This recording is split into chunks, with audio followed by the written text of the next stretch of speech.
கதிரும் ராஜியும் முத்துவேலை பார்க்கறதுக்காக ஹாஸ்பிட்டல் போவாங்க. அங்க வடிவும் இருப்பாங்க. ரெண்டு பேருமே கதிருக்கு நன்றி சொல்லுவாங்க. சிச்சோ, நான் அவ்வளோ பெரிய ஆளெல்லாம் கிடையாது, நீங்க நன்றி சொல்ற அளவுக்கு நான் ஒண்ணுமே பண்ணல அப்படிங்கிற மாதிரி கதிர் பேசுவாரு. இதை கேட்ட வடிவு, அது என்னமோ முதல்ல எப்படியோ, ஆனா இப்ப எல்லாம் எனக்கும் அவருக்கும் உங்க மேல ரொம்ப மரியாதை வந்துருச்சு தம்பி. நீங்க மட்டும் சரியான நேரத்துல இவரை ஹாஸ்பிட்டல்ல கொண்டு வந்து அட்மிட் பண்ணலன்னா இவரோட நிலைமை ரொம்ப மோசமா போயிருந்திருக்கும். ராஜி ரொம்பவே சந்தோஷப்படுவாங்க. முத்துவேல் ராஜி கிட்ட, நீ அப்பாவை எந்த அளவுக்கு கேர் பண்ணி பாத்துக்குவியோ அதை விட ஒருபடி மேலாவே சென்னையில இருக்கும் போது கதிர் என்ன பாத்துக்கிட்டாரு, இப்ப வரைக்குமே அவர் என்ன நல்லா தான் பாத்துக்கிறாரு அப்படின்னு சொன்னதும் ராஜி கதிரவை திரும்ப திரும்ப பார்ப்பாங்க. அவங்களுக்கு அவ்வளவு சந்தோஷமா இருக்கும். அதை எப்படி வெளிப்படுத்துறதுன்னே தெரியாது. கதிரும் ராஜியும் கிளம்பி போனதும் நேர வீட்டுக்கு போகாம வெளியில போவாங்க.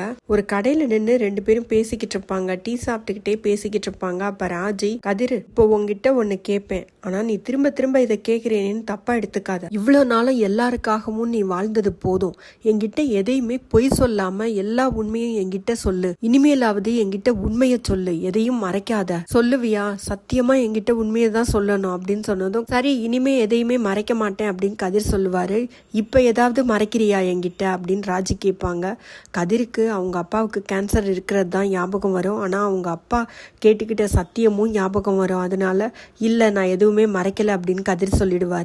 குமார் வீட்டுல மறுபடியும் குமாரை எல்லாருமே திட்டுவாங்க. அவங்க அப்பத்தான், இனிமே நீ என்னை அப்பத்தானே கூப்பிடாத, ஒரே வீட்டுல இருந்தாலும் இனிமே நீ என் மூஞ்சில முழிக்க கூடாது அப்படின்னு சொல்லி அவனை தள்ளி விட்டுட்டு போயிடுவாங்க. மாரியும் ரொம்ப திட்டிட்டு, இனிமே எக்கேடும் கெட்டுப்போ, நான் கொஞ்ச நாளாவே பாத்துக்கிட்டே இருக்கேன், அப்பாவும் மகனும் சேர்ந்து ஏதோ துப்பறிகிற வேலை மாதிரி பண்ணிக்கிட்டே இருக்கீங்க.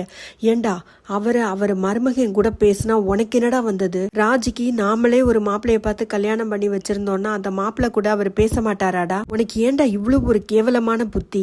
நீ திருந்தி வாழ்ந்தா வாழு, இல்லைன்னா எக்கேடும் கெட்டுப்போ. உங்க பெரியப்பா மட்டும் ஒரு வார்த்தை, ஒரு கம்ப்ளைண்ட் கொடுத்திருந்தா போதும், இந்நேரம் நீ ஜெயில சக்தி வேலை பார்த்து இப்படி ஒரு பிள்ளை இருக்கிறதுக்கு பிள்ளை பெத்துக்காமலே இருந்திருக்கலாம் அப்படின்னு கேட்டுட்டு போயிடுவாங்க.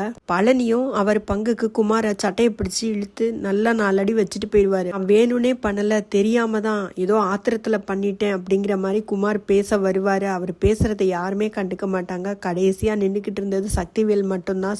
சக்திவேலுக்கும் கோபம் வரும். அவங்க அண்ணனாச்சே, வழக்கம் போல அவர் என்ன பண்ணுவாரு, எச்சி துப்புறது மட்டும்தான் அவர் வேலை. குமாரையும் கடைசியில காரி துப்பிட்டு போய்கிட்டே இருப்பாரு. பாண்டியன் வீட்டுல கோமதி, பாண்டியன், சரவணன் 3 பேரும் உட்கார்ந்து பேசுவாங்க. சரவணனும் பாண்டியனும் எழுந்து தூங்குறதுக்காக போவாங்க. கோமதி தான், உட்காருங்க, 2 பேரும் உட்காருங்க, உங்ககிட்ட கொஞ்சம் பேசணும் அப்படின்னு சொல்லிட்டு சரவணன் கிட்ட, நீ இன்னைக்கு எங்க போயிட்டு வந்த? ராஜியும் நானும் ஹாஸ்பிட்டல் போறதுக்காக வாசல்ல நின்னுக்கிட்டு இருக்கும் போது நீ வந்தே இல்ல, எங்க இருந்தோ, எங்க போயிட்டு வந்த அப்படின்னு சொல்லி கேட்பாங்க. நான் டெலிவரிக்கு போயிட்டு வந்தேன் அப்படின்னு சொல்லிட்டு சரவணன் பொய் சொல்லுவாரு. பொய் சொல்லாதடா, நான் உன்னை கோயில்ல பார்த்தேன், நீ அந்த பொண்ணு கூட பேசிக்கிட்டு இருக்கிறத நான் பார்த்தேன்டா, நானும் அந்த கோயில்ல தான் இருந்தேன் அந்நேரம். இன்னும் இந்த கோர்ட் கேஸ் முடியவே இல்ல, அதுக்குள்ள ஏன்டா இன்னொரு பொண்ணோட நீ பேசிக்கிட்டு இருக்க? சூட்டோட சூடா அப்படியே கல்யாணம் பண்ணிடலான்னு பாக்குறியா? என்னடா செய்யறதா உத்தேசம்? பிறக்க போற குழந்தைய பத்தி கூட நீ யோசிக்க மாட்டேங்கிற.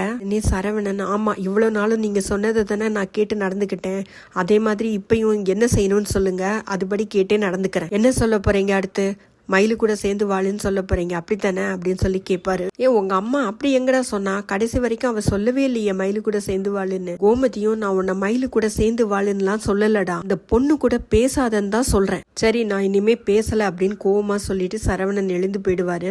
இன்னைக்கு ஹைலைட்னு பாத்தீங்கன்னா மாரியோட டயலாக் ரொம்ப நல்லா இருந்தது. அதுக்கடுத்து சக்திவேல் பெத்த பிள்ளைகிட்ட காரி துப்பிட்டு போறது வேற லெவல்ல இருந்ததுங்க.